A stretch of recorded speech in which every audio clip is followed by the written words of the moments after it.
tomorrow is the weekend and it looks like the sun might be coming back. Woohoo! Nearly time for paddling pools out again. Well, today I'm going to read you The Smelly Little Dog. Get comfy. Oh, first page. Do like these first pages.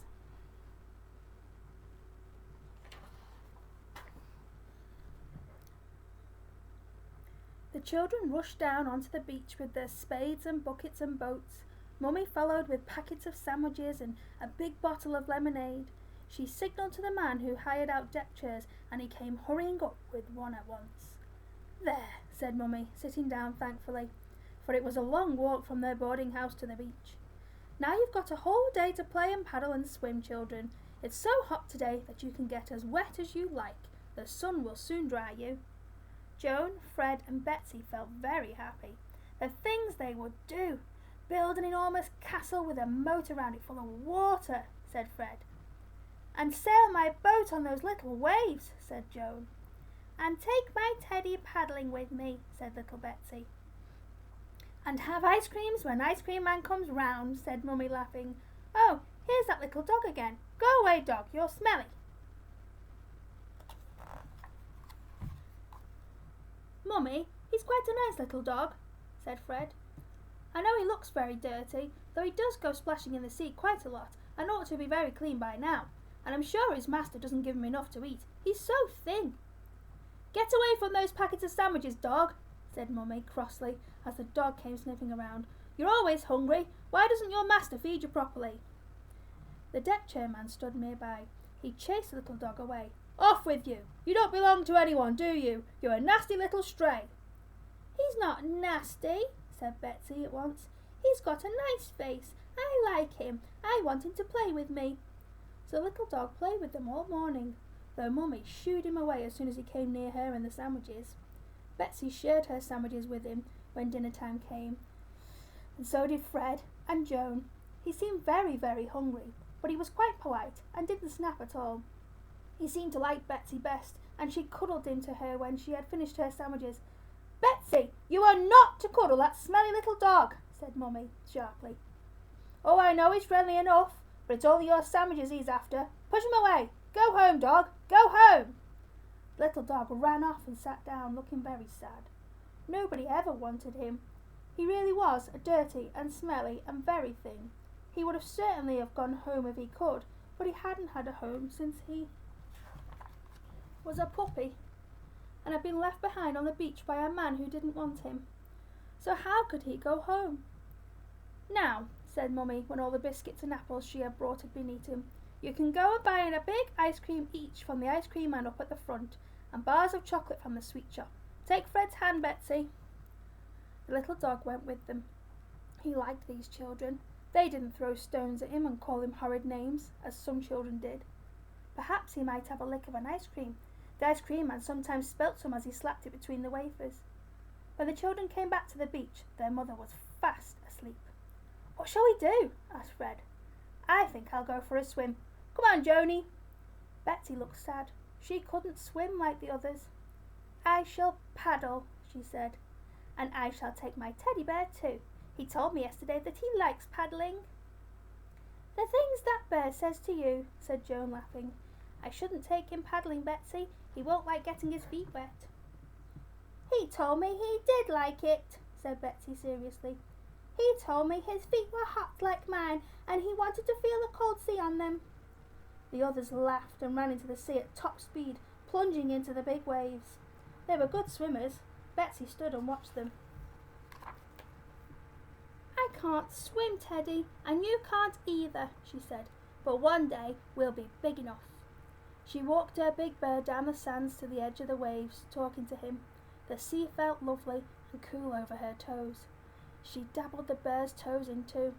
The little dog came and sat down at the edge of the sea and watched. He was afraid to go too near Betsy and the bear in case they didn't want him. He saw Joan and Fred quite far out and gave a little bark, as if to say, "Be careful now." But they were such good swimmers that they were quite safe.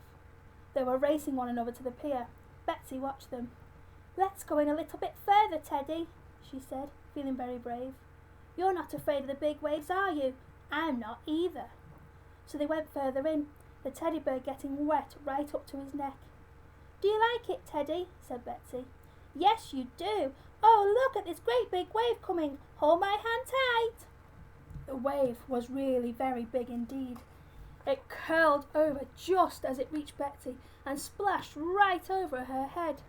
She sat down very suddenly indeed and let go of the bear's paw. In a trice the wave had taken him away from her into deeper water. There he went, turning over and over. His little brown body was wet as could be.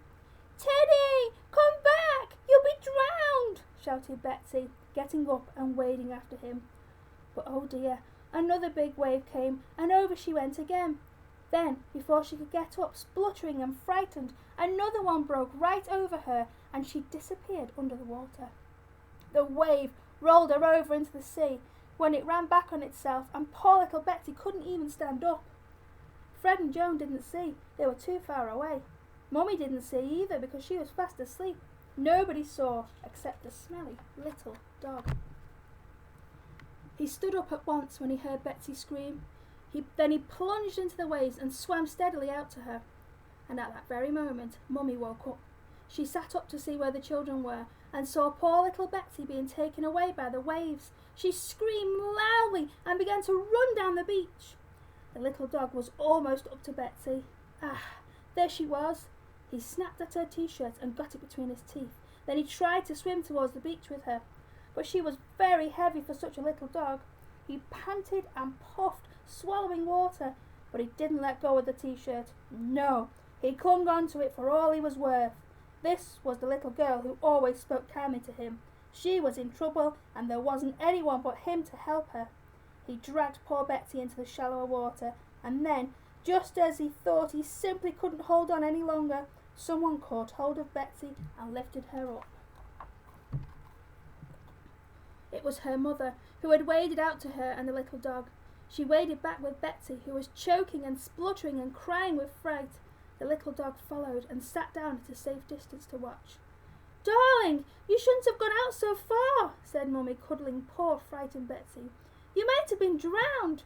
You would have been that if that smelly little dog hadn't gone after you and tried to bring you back." "I went after my Teddy," said Betsy, crying.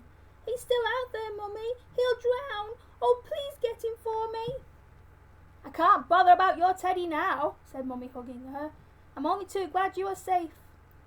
But someone bothered about her Teddy, who was now so soaked with water that he was almost sinking. Only his little bare nose could be seen. The little dog caught hold of him and swam back at once. He laid the bear down on the sand beside Betsy, and then, as Fred and Joan came racing out of the water to find out what was happening, he went a little way away and sat down again. He was very, very glad he had been able to save the bear too, but he was sad to hear Betsy crying. She stopped when she saw her teddy bear beside her. She took him up, soaking wet as he was, and hugged him to her. "That little dog saved you too," she said. "Mummy, isn't he a good little dog?" "Very, very good," said Mummy, hugging Betsy again. "Fred, Joan, little Betsy was nearly drowned when she took her Teddy into the water for a paddle. If it hadn't been for that little dog who raced after her and got her out of the waves, she would have been drowned. Oh, Betsy, to think I was asleep too and didn't know until it was almost too late." "Oh, you good little dog," said Fred, turning to where the little creature sat on his head to one side, listening. He was very, very wet, but he didn't mind that at all. He was so very glad that the little girl he liked was smiling again. "Mummy, I want to hug that little dog," said Betsy. "Come here, dog, come here." He ran up, his tail down, wondering if he was going to be scolded. But no, of course he wasn't.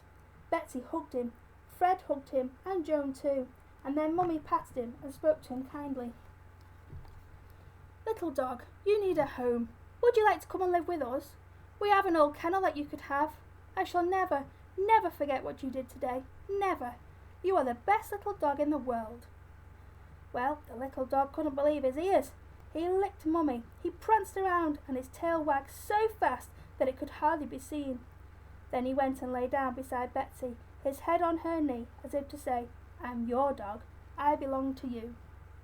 Betsy understood, of course. "Yes, you're my dog," she said. "I'll certainly share you with the others, but you belong to me, and I'm going to call you Splash because you splashed into the water to save me." And that was how Splash came to live with a little family of his own. You wouldn't know him now. He's spotlessly clean, gleaming brown and white. His tail is always up and he's quite plump. I know all about him because one day I heard Betsy shouting, "Splash! Splash!" when she called him to her. I asked her why she had such a strange name, and when she told me, I thought I really must tell you, and that is how this story came to be written. And that's the end. Great story there, lovely. Cheers you up. I hope you have a lovely day, and I shall see you again tomorrow.